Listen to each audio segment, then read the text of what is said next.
Yes. You can see my screen now? Yep. Yes. I am going to put this.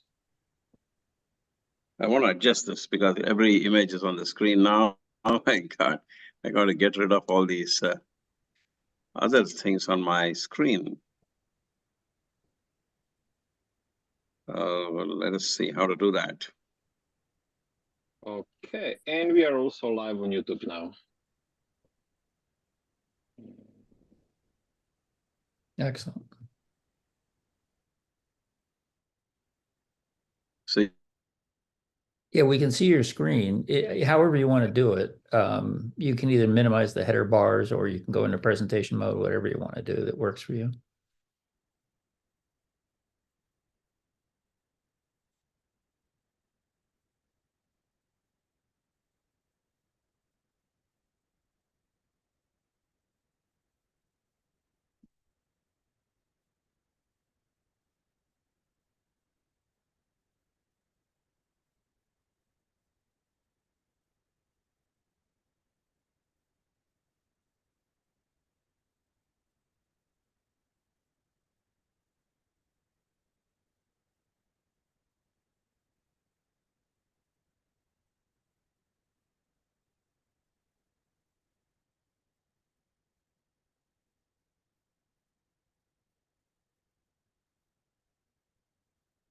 Okay.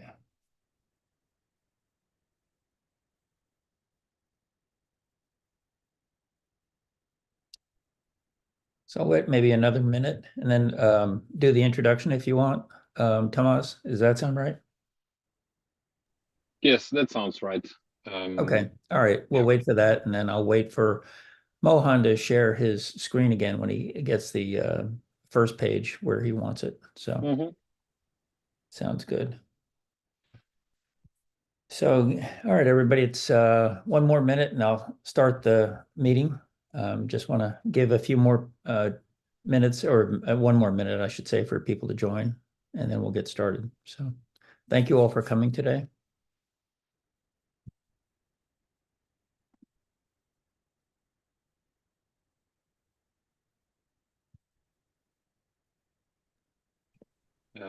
Jim, I made you host again, and we're live streaming, but unfortunately I have to drop for about 20 minutes for another meeting, and I'll rejoin later on. No problem. I'll see you later. All right. Thanks a lot. We'll see you later. Thank you. Yep. Bye. Okay.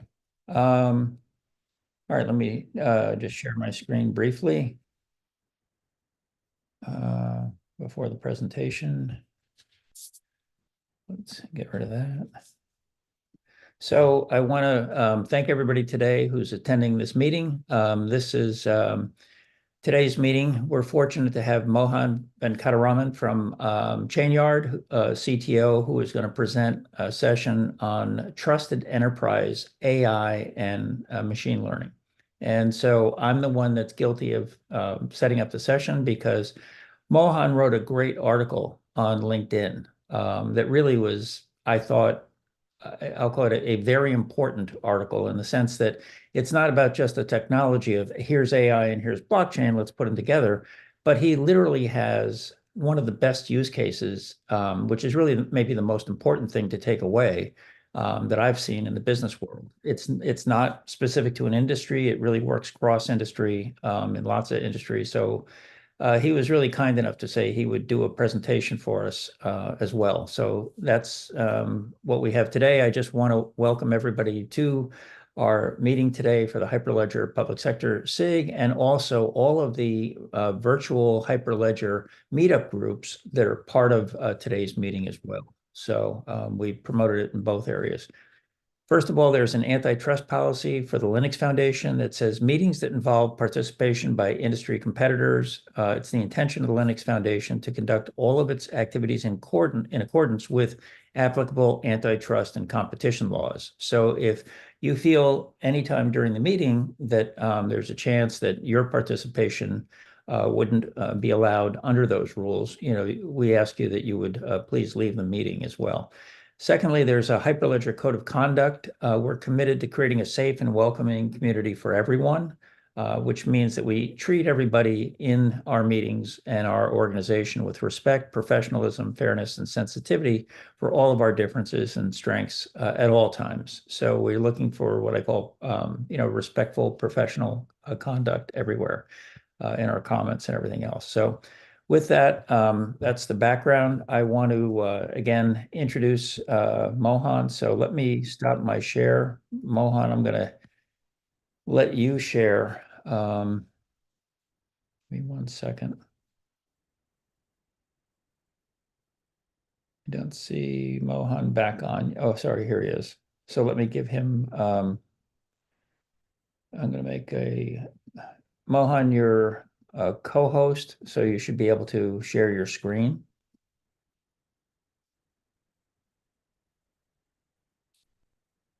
So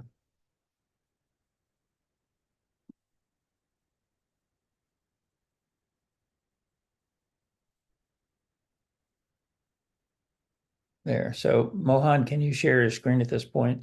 Take a look. You should be, you're a co-host now.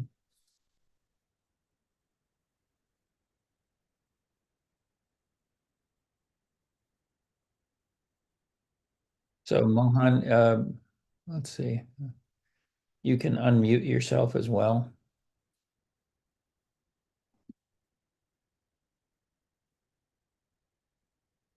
So give me 1 second.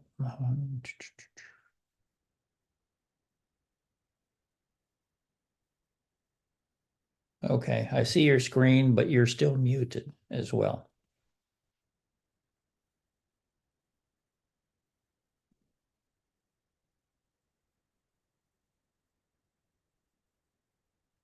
So Mohan, you're still muted. If you want to unmute, that would be great.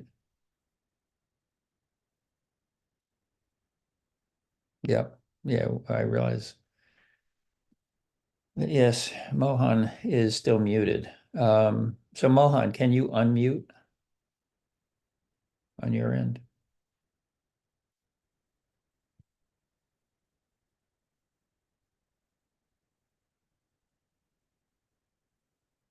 Yeah, we're still having you muted on your end, Mohan.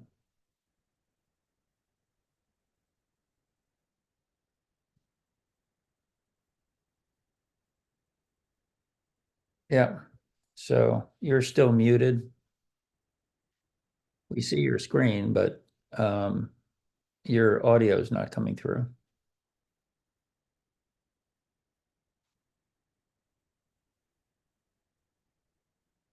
So I don't know where the audio problem is, but we do see your screen fine. We just don't get any audio on your end.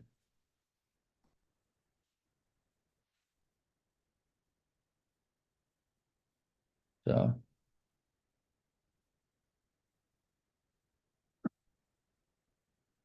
yeah, we still don't have audio, Mohan.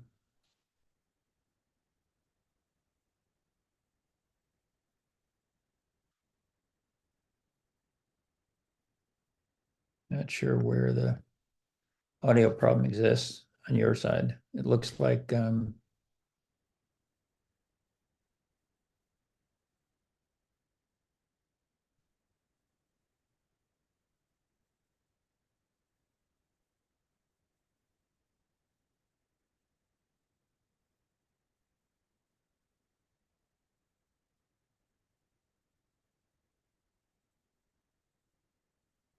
you're in the meeting, Mohan, but there you go. So I see your Oh, you audio. can see it? Well, I Let see you me and once I again see share you my and screen. yeah, Okay. share your screen, but you're good now. So you're in control. All right, share my Excellent. screen. And let's go here. There you go. You're good to go. And now let me just get this in play mode.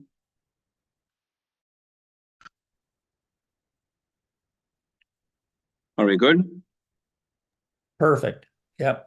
You All can right. just, yep, your screen shows. All right. I hope everyone is able to see. Is there anything blocking the screen?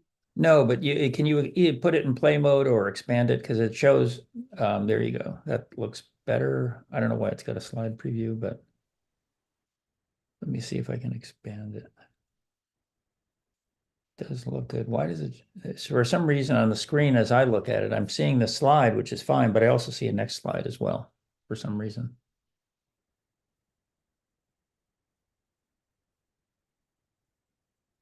And your audio looks like it dropped out too. All right. And you're back. You're back audio again, which is good. Now, this should be better, is it? Well, you're not sharing yet. I don't see your PowerPoint yet. Share once again. I do not know what happens here. Sharing, advanced sharing. I am sharing my screen. There we go. It's not showing up here though. Here it comes. It looks like it's coming through now. There you go. Okay. All right. So we've got you on audio and we can see your screen as well.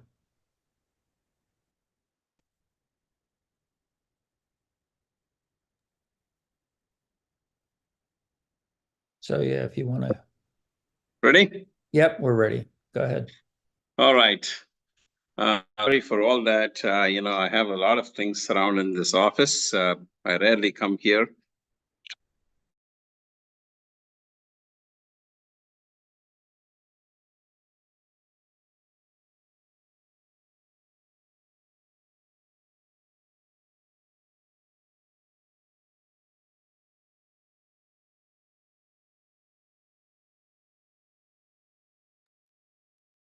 I don't know if you're speaking. You're not on mute, but I don't hear anything.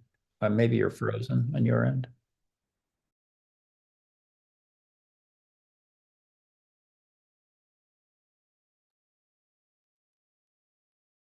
Yeah, it looks like your image might be frozen.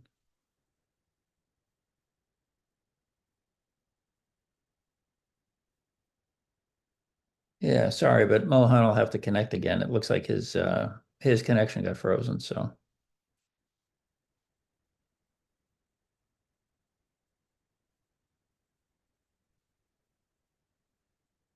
Yeah, apologize for the delay in getting our session presentation running this morning. But we'll give Mohan another minute to reconnect and he should be fine to go.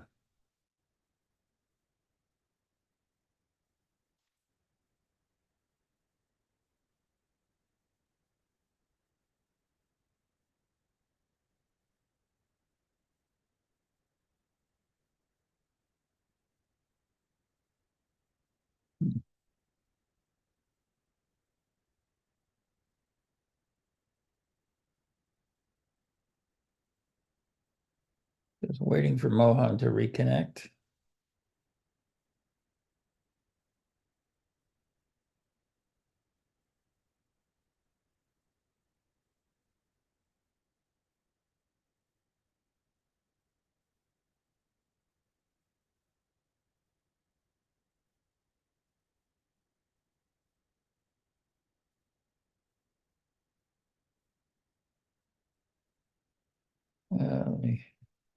Let me share my screen.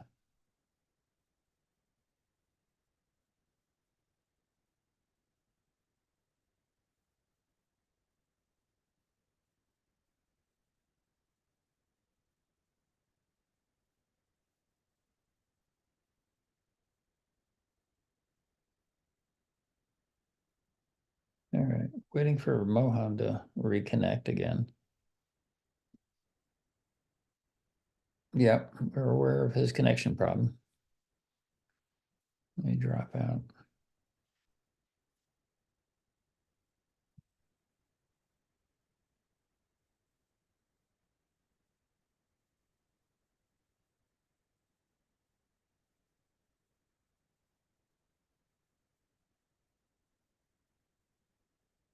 Yeah, I apologize. I don't know what Mohan's connection problem is, but he's clearly dropped out of the meeting and I'm guessing has problems reconnecting, it looks like as well.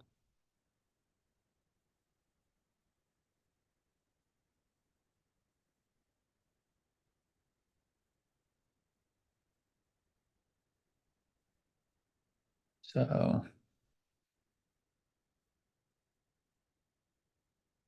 I don't know why he's not able to connect.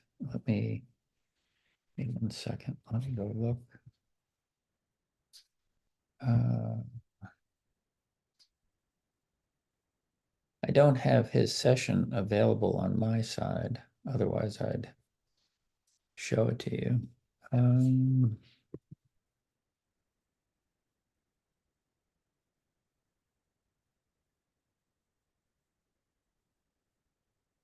Waiting for him to connect.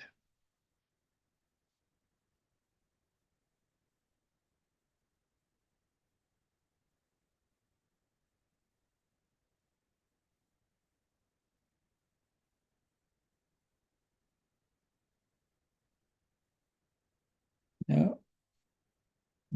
See him. Maybe he's rebooting. I have no idea. Let me try something else. I go to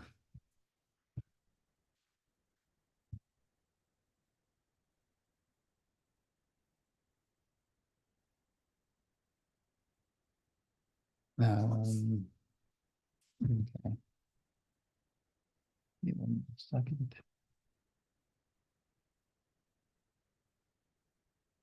Sig.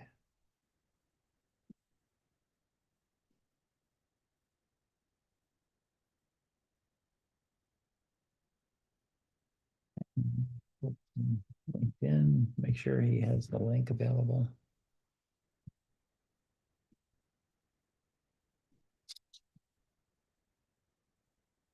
All right, I just sent him the link, and more importantly, I want to pull up his.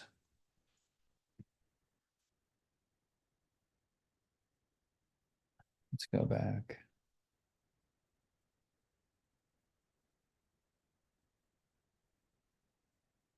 I want to get his at least article, ESG blockchain.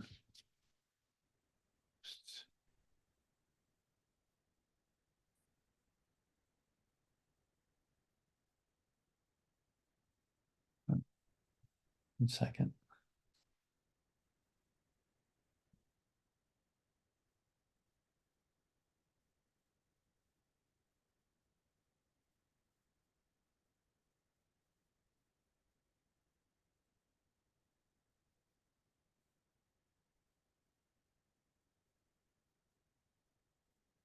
No, I don't see Mohan joining yet. And I'm trying to find his article on LinkedIn, which is actually pretty good. So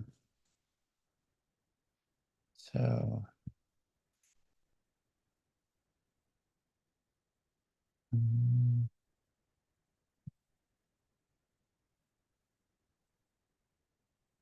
me do a quick Google search and pull it up.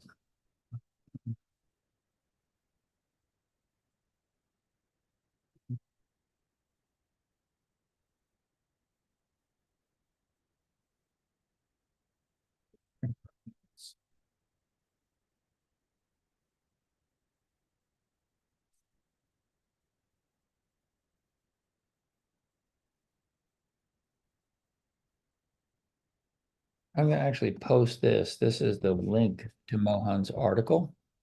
I'm going to throw that in chat. Mohan's article.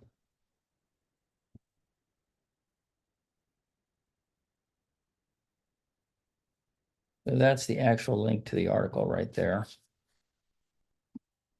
And let me go back.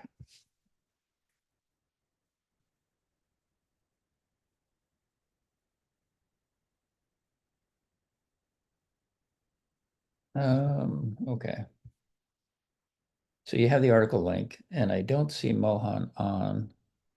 So what I'll do in the interim is just, we'll go through quickly his article.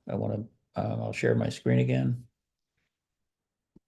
If he joins, he can pop in, but let's get rid of this. Hide those. So you're seeing everybody sees my screen, I assume. So unmute, somebody let me know that you can see the screen, okay? And you can hear me. Okay. This is the article that I put the link to in chat, Trusted Enterprise AI and Machine Learning. Mohan brief thing right there about his background, but he's the CTO, Chief Technical Officer at Chainyard, and has led their journey from 2015 for over the last 10 years almost now into blockchain, partnering with IBM. His company, Chainyard, actually helped IBM develop Hyperledger Fabric back starting in 2015.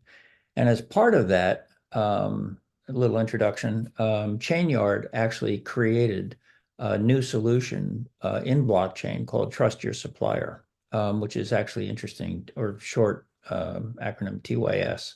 But Trust Your Supplier was a big innovation, I'll say that, in vendor onboarding. So if you're familiar with businesses that have to onboard vendors, it's an expensive, costly, error-prone process to onboard a vendor.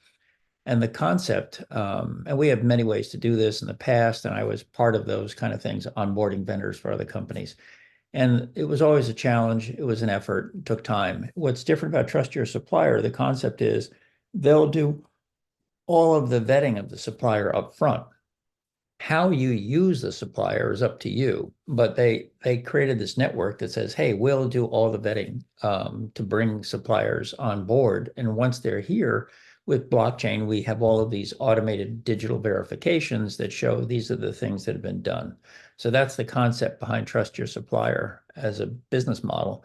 And I'll say they innovated the thing as far as I know, and everybody is starting to try to replicate what they've done. So like the US Defense Department now has something called TradeWinds, started in 2023, which is a very small version of what Trust Your Supplier does globally. So anyway, that's the business model. Trust Your Supplier, like I say, is a cross-industry solution that I really like.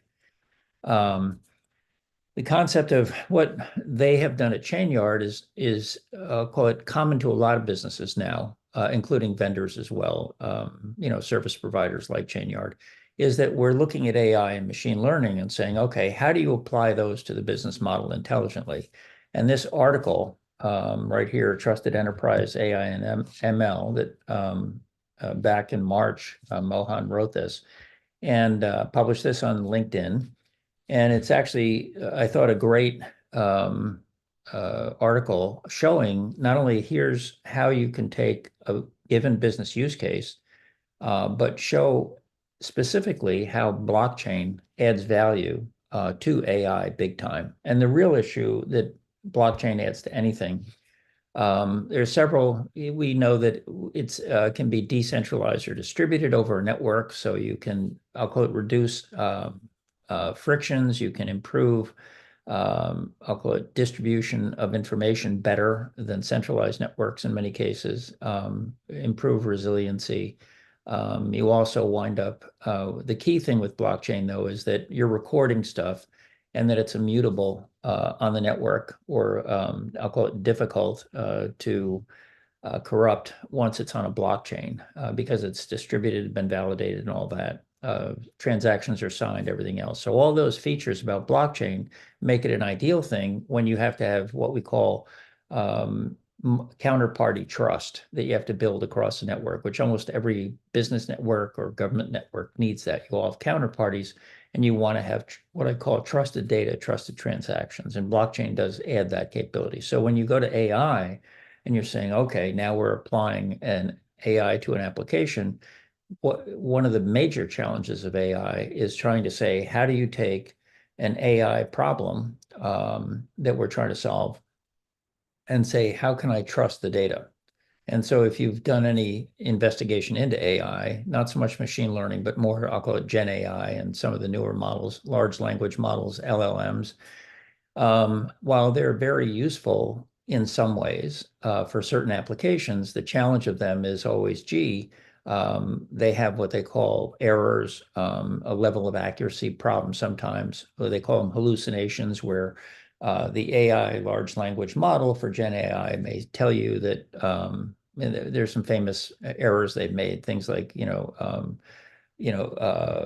I can't, ones that historically, they took simple things that were easy history stuff about Columbus or George Washington or Adolf Hitler or whatever, and they showed the LLMs could come up with wrong answers, which is a big problem.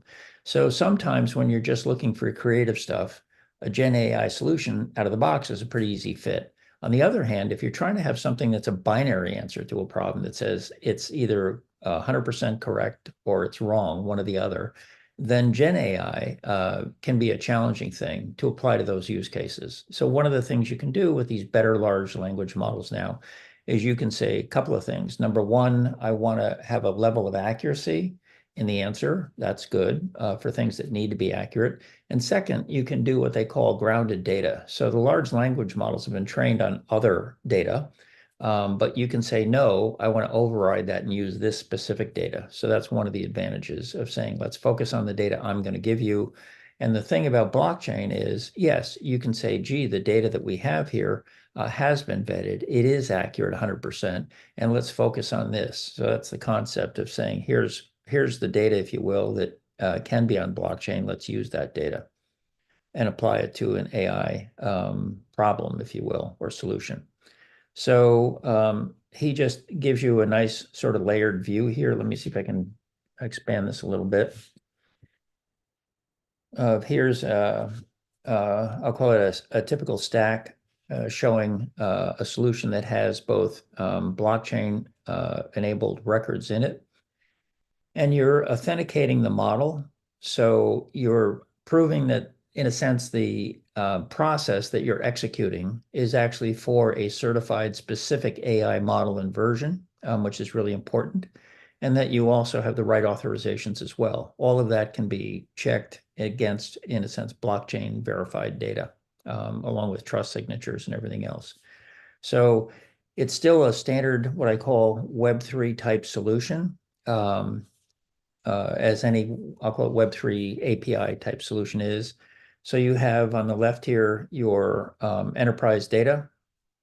You have a query coming in from a client, and eventually you'll get the response back at the top level.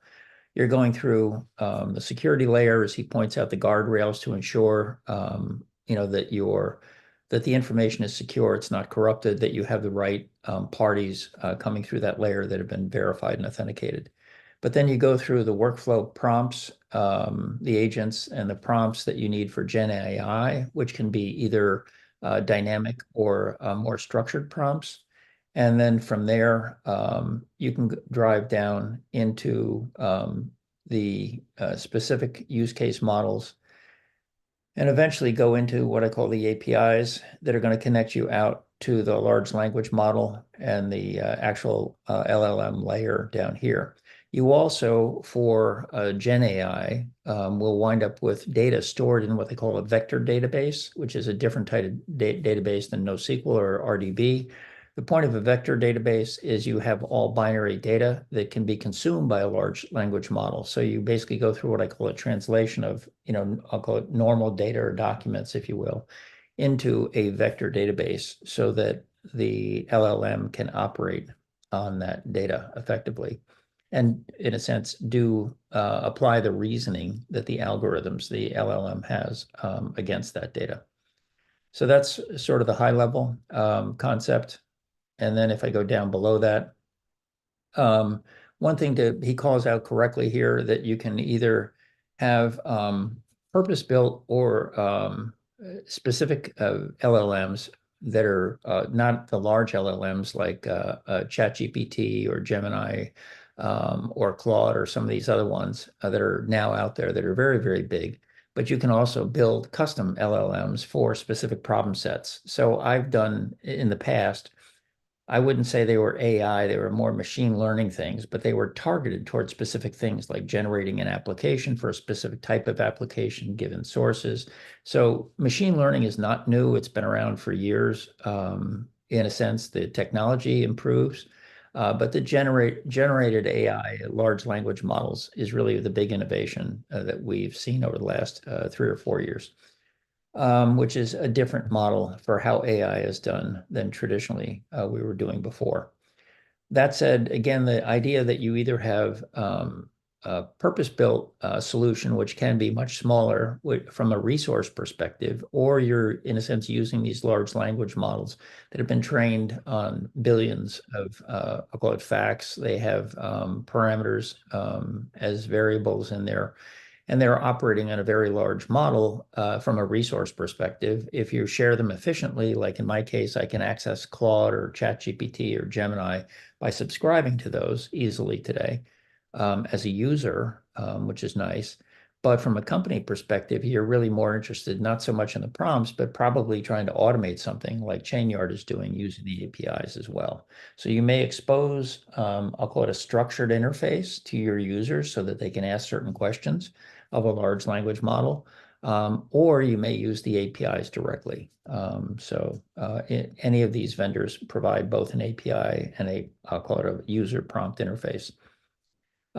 He's talking about here on the DLTs that you don't always have to use the standard ones like Ethereum or Hyperledger Fabric, but there's other distributed ledger technologies that you could use. Amazon QLDB is not really a blockchain exactly, or Flurry. Some of these other ones are alternatives to, in a sense, put trusted data out there as your trusted data provider, if you will. He goes through and talks about the actors, the attributes, and the purpose of what you're trying to do as a use case. And he's right that probably one of the most important things is how do you model the problem to begin with? So put aside AI, put aside DLT and all that, but in a sense, model properly, in a sense, what I would call a value chain community or economy, actually, a value chain economy, sort of a different model. Who are the stakeholders? What roles do they have in this community from an economic perspective? Are they consumers, providers of services, or some combination of both? So all of that said, you have to model the problem as a use case. There's different techniques to do that. Forget the technologies for it. The biggest thing I tend to do is use what I call stakeholder roles as smart agents. And he talks about agents up here. But the agent doesn't just have, when you model it, talk about what its responsibilities are. You're not talking about just the data the agent has to have available to perform their role, not only the behaviors that they have to execute, but the third thing is the responsibilities that they, in a sense, are take on. And so how do you define that? Really as events. We use it as events that an agent or a stakeholder can subscribe to and respond to. So once you have that, what I call solution model of, I'll call it the different stakeholders in this value chain economy defined in a use case, you then start looking at the kinds of prompts, as he showed earlier, that you want to ask. What kinds of questions and what kinds of prompts do you need to execute against your AI model? He says that basically you have either the users, as he points out, are either individuals, as I said, coming through a query, or an API, usually for an application, and that you're going to invoke the models, the LLMs, or the more specific ones you created, and the agents to do whatever work requests you send them. So that's the interaction model. The models, as he points out here, are trained algorithms that either function for specific kinds of work, things like image recognition, language translation, or language recognition, or they're more general purpose, like the Gen AI LLMs like ChatGPT, Gemini, and Claude, as an example. So I've actually supported, on the data side, the natural language ones. So Apple Customer Care, back, for, I don't know, 10 years now, has been using AI as part of their customer care thing. And I work for a company that actually owned what we call the voice recognition piece of that Apple customer care service as a vendor. And so what we did is we had to build, I'll call it a data lake, data warehouses, operational data stores, and all of the services for the data lake that automatically collected all the data from the IVR voice recognition systems, automatically did the translation, then recorded those in what we call an operational data store, so that voice scientists could go back over endlessly and sort of retrain their algorithms. At the same time, we also had to generate what we call real-time operational data for Apple, showing how effective, in a sense, their support was for software fixes and so on. So there was a real-time component of what we were doing, as often there is in a business case, for operations management of a function or a service. And then at the same time, you're taking all the detailed data for AI to, in a sense, train and improve these models for performance. The agents, as he points out, are between the users and the actual components or the models that are executing. The prompts provide what we call a structured interface as a service. So you have to define the prompts. And sometimes the prompts are, I'll call it, defined in a very, very limited specific way, and sometimes they're very general purpose. So if you go to one of the Gen AI LLM platforms, again, ChatGPT, Gemini, or Claude, they're just open-ended. And there's a lot to, in a sense, asking questions to get the answers you want. You actually feel like sometimes as you go through these iterative problems, you're actually sharing not only information with them and that they're learning from you, but they're, in a sense, improving the value of what they give back to you, ideally. So you can have a highly structured one. As everybody's seen what I call the world's most irritating chatbots that most websites have, says check one of these 3 boxes before you can move forward. And usually those very structured things don't have any AI behind them. They're just very limited, call it user support or service interfaces that don't provide a lot of value. But the Gen AI stuff, properly applied, is much more flexible. And this prompt model is how you do that. If you look at what you have to know about the different actors in the system, you have to know their identity, which means cryptographic credentials or digital certificates are issued usually for an identity. You also may have verifiable credentials that say, hey, Jim is not just whatever, an individual. Here's his ID on a digital certificate, but Jim also works for IBM. So here's his verifiable credential that proves Jim digitally works for IBM as well. You have to look at the roles: user, model trainer, administrator that are involved. What access to resources do you have to set up?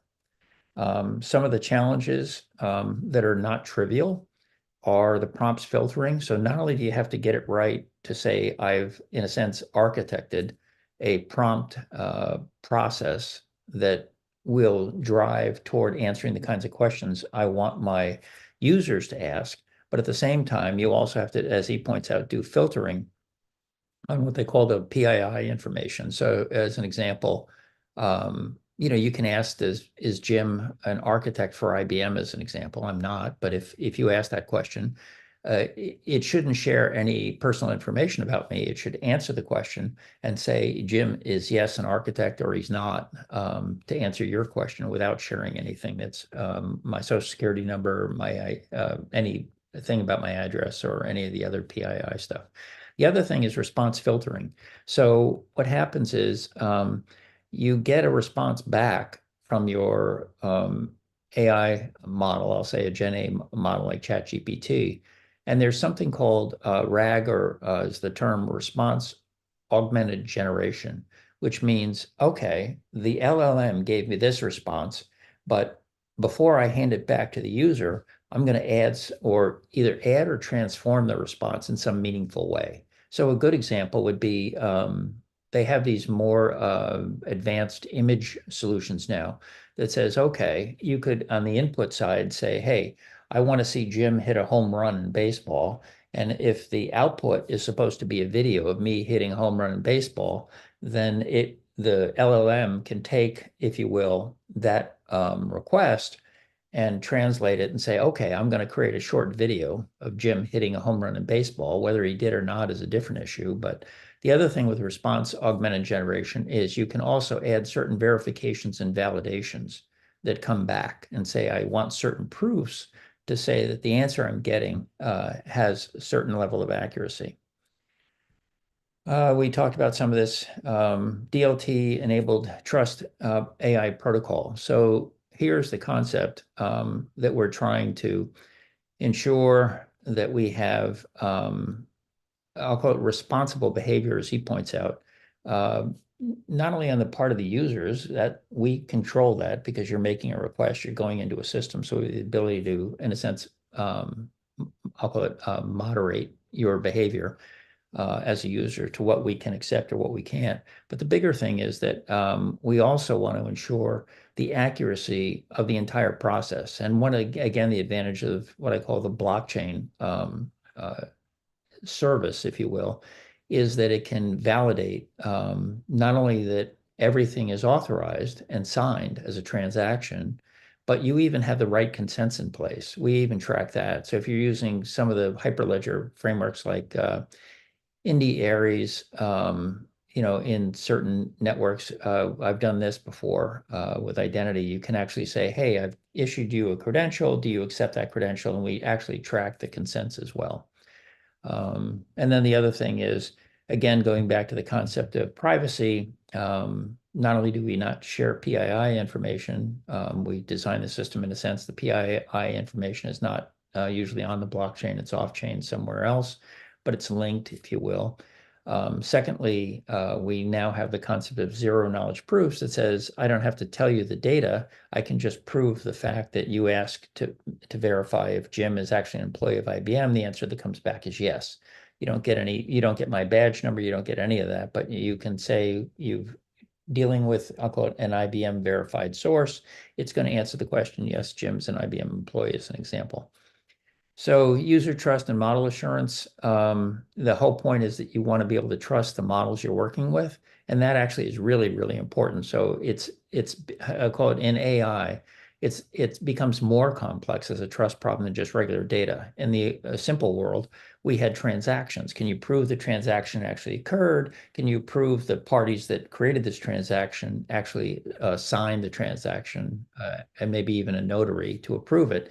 Now we're saying, wait a minute, the transaction involves some sort of level of AI generation. And okay, so now we have to say, prove that in a sense, this model was used and how it was used, what version of the model and all that. So there's, in a sense, a need for higher trust in an AI solution usually. So you're assuring not just the user side, but as he says, the model assurance as well, which is a big, big deal for audit trails and so on. And the stuff I did for Apple, we had to allow for automated replay so the scientists could say, ooh, we see either problems or success. We want to, in a sense, replay some of these transactions anonymized to improve our performance in the algorithm. So there's this sort of round trip learning curve to continuously improve these models. And that means tracking the versions and also assuring that they're, in a sense, reliable and accurate, as he says here. So the interaction process right here that he's showing correctly shows you that you have a model that gets registered. You have, in a sense, blockchain governance as well for the model to track everything about the model version and everything else. You also have workflow agents prompts that your interface, and then you have the use case, whatever the functional capabilities are that are going to work with that Gen AI model, if you will. So you have had the credentials supplied over here from, I'll call it the blockchain governance, so that we know it's accurate, we're going to execute something. We've already authenticated the model and the fact that it's been authorized, again, checking the blockchain. So we have the right model instance states, and then we have a record of access, access response fingerprints, and all of that other stuff, which is actually quite valuable. So give me 1 second. I want to just drop. Okay. So this is the concept of, in a sense, using blockchain to, in a sense, govern the accuracy of Gen AI processing. So it's not just authentication, model registration, but in a sense, looking actually at the process of how the Gen AI model was governed in its execution, which is actually very, very important. So as an example, I'll make this up, but something like if career-wise, whatever, this is probably a stupid trivial example, but if the idea is, should Jim become a lawyer? If that's a question I'm asking a Gen AI model, you would certainly want to know after the fact, like, oh, well, okay, the answer was no, Jim shouldn't be a lawyer. Fine, that's a simple answer. But tell me more about who made that decision, what went into the decision. Can I trust that input? Can I trust that output? all of those kinds of questions related to the trust of getting that answer is really where his model here is showing you that blockchain can add to that. So again, you would register these models on your blockchain so you can track them that way. He points out model lifecycle management, as I discussed with the Apple situation, where we're doing voice recognition, where we were always, I'll call it in training mode, updating the models continuously based on real-time production data. So that's how the models improved. And it's therefore important to automate all of those steps on the blockchain from a governance perspective. So we did talk about the runtime authentication and the recording onto the blockchain. And this is a good example of that Gen AI thing, talking about here's a Gen AI RAG or response augmented generation flow. So you can see coming in, we have the Gen AI model here, the blockchain to the right, trust interface layer that's going. The query comes in. We generate a response back out, but we have enterprise data that it says curated, transformed, and loaded that goes into the LLM as part of that response. And the LLM is looking for enterprise data as well. So it's doing a search to say what's the related enterprise data I can consume. And that data obviously does need to be validated, trusted in a sense, and verifiable. So all of that is where the data comes in here. And then in a sense, what we're saying, I guess I'm not a fan of the diagram, the way it works, but in a sense, with the RAG flow, you're saying after I get the LLM responses, I can generate additional information on that. So anyway, that gives you a quick idea of some of the highlights from his article that was really excellent. And I would encourage you to grab the article. Again, I would also encourage you to take a close look at Chainyard and Trust Your Supplier. It doesn't matter what industry you're in, but Trust Your Supplier, like I say, can work in any industry. And if you go to their site, you'll find out that they have specific information by industry that says, here's how Trust Your Supplier has been able to onboard vendors and verify them well for each different industry. So that's sort of again, back to the business use case. So with that, I want to, let me go back and stop my screen share. So let me share the article. I've got another request. The article link is here. Let me do this. And I'm going to stop my screen share for the moment, but I will also get the handout as well. So we had the handout that you saw earlier that Mohan had showed us. So let me kill the chat. And I'll publish both the link to the article on the Hyperledger sites and the Meetup sites. And we'll also, we've already live streamed this. Not that my presentation was particularly good, but it's been live streamed. So it'll show up in the Hyperledger YouTube channel.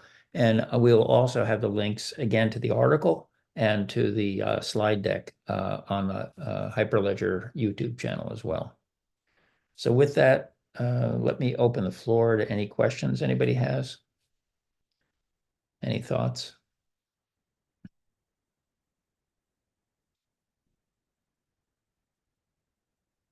Okay, all right. So I gave you a quick overview of his article.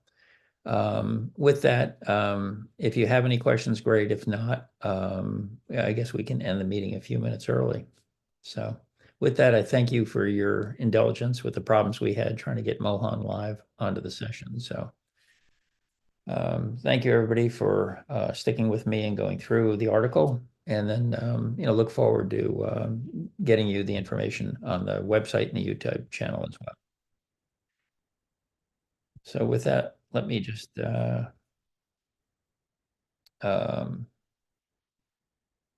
I've already posted the link. And then, like I said, I'll post the links both to the slide deck and to his article on the Hyperledger Public Sector Meetup site after the meeting, as well as the virtual meetup sites for Hyperledger, as well as the YouTube channel once the live stream is out there. So with that, again, thank you, everyone, and have a good day.